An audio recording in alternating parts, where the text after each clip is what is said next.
کشیده و خیلی روزمره شد انجام میدیم و وابسته به استوار نیروی دشمن پیشگیری کردن تجربی یک دورت در بازار اسعار و خروج اسعار شورای ضروری میاندیشند. ولیکن تغییراتی که در منطقه رخ میدهند و شما خودتان میدونید تا چه درجه در آن زمان مسائل جغرافیایی، مسائل اجتماعی در منطقه چه مرکب شده شده حتما مبذر به وضع همه کشورها تاثیر میرساند.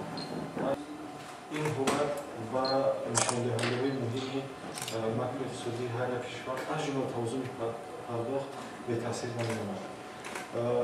تو انتهای ماه دکتبر شوراهایی که ما می‌باشیم ثمرات بدن، نتیجه بدن، ما توانستیم پیشگیری کنیم در طول سال 2014 بین اسعارهای کشورهای مشترک المنافع پول سالانه، پول ملی ما استوارتر بود و با زحمت و کوشش همه ما توانستیم که نتیجه مثبت به دست بیاریم.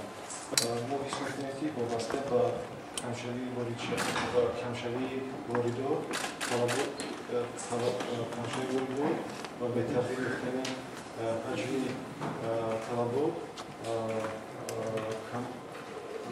پیشنهاد اسعار نسبت به طلبات کمتر شده است که سبب اساسی فشار مقبول می‌باشد.